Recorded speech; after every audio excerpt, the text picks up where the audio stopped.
نن کم سړی داسې دی چې هغه کې بیماري نشته په څومره رنګارنګ بیمارو ګرفتاري هر چا ته شوګر لګېدلی بی پی شروع شوی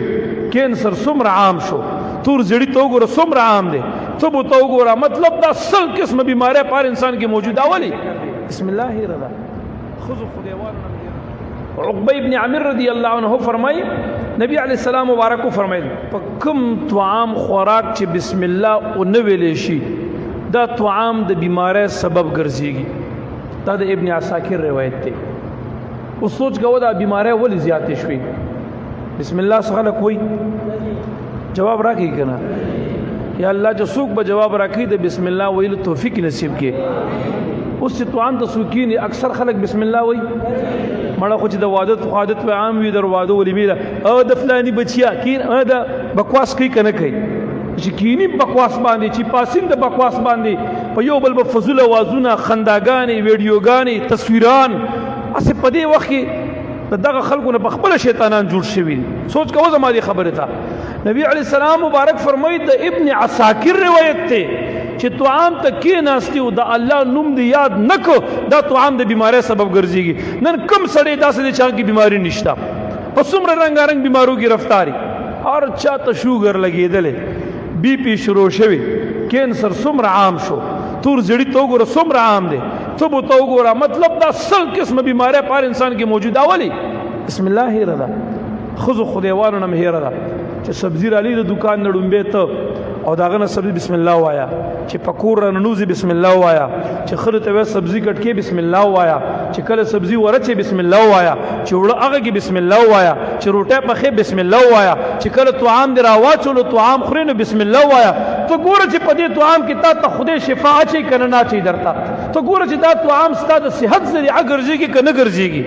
او کنه ته نه بسم الله نبی تکړه شي بیمارو تم له تړه تکړه شاور دا خو نه وي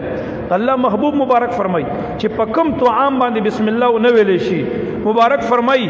وې دغه طعام د انسان د بیماری سبب دی او بیا فرمای دغه طعام کې به برکتی ده برکت دا چې تا ته بدلک طعام الله ډیرو تکافی کی برکت دا چې دا الله ستاسو صحت یابه ذریعہ کی برکت دا چې تا ته په الله شفا پکې واچي برکت دا چې تا په الله تعالی د بیمارونو ساتي برکت دا چې تا په الله تعالی د غیر د محتاجونو ساتي دغه برکت دی کنه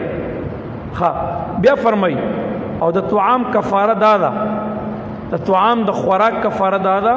مبارک فرمای چې ترسو پورې درستخان نی پورته شوی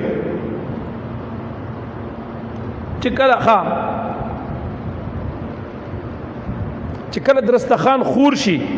مبارک فرمای نو تاسو بسم الله او وایو طعام شروع کړئ او چې ترسو طعام بسم الله درستخان نی غون شوی تاسو مپاسیږئ او مبارک فرمای تاسو د طعام د خوراک نه بعد د خپل ګوتې وسټئ دی حدیث کې یو څو خبره ذکر شوي یو خبره پکې دا ذکر شو چې کوم طعام باندې بسم الله ني دا د بیماری سبب دی دویمه خبره دا دي سره به برکتی پیدا کیږي د طعام د خوراک کفاره دا چې کله طعام د پاره درستخان خور شو حدیث کې وایي د شروعات نه وړاندې بسم الله وایا او چې طعام درستخان غونډي نو حدیث کې وایي مپاسا او چې کله درستخان اوچت کو ته طعام بس کو نو مبارک فرمای دا ګوت خپل اوسټا نن سبا سو ګوت سټي چاسو کې سټي غي پورې خلک خندا کوي کنه کوي اسی پیمان وایا سسو ورته خلک نسبت نه کوي ته د خلکو سره سکه ته د خپل خیرت غم وړي د خپل خدای د رضا فکر یوسا د خپل دین غم کوه د خپل صحت غم کوه د خپل قبر او د حشر غم کوه ته چا پروا مکوه دا ګوت د طعام د خوراک نه بعد سټا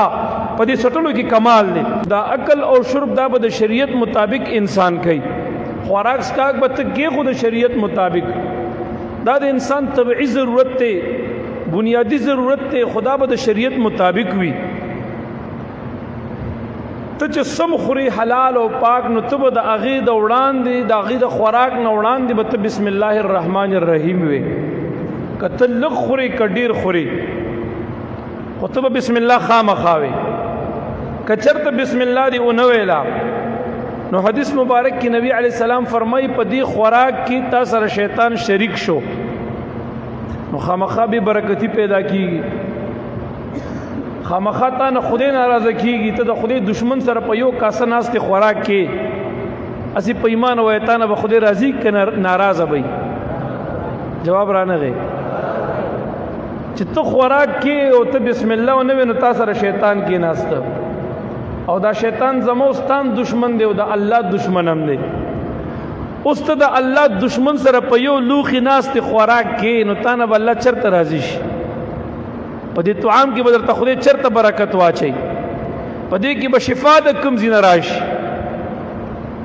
د دې طعام حساب خو به تا سره بیا خامخا کېږي او په سخته به کېږي.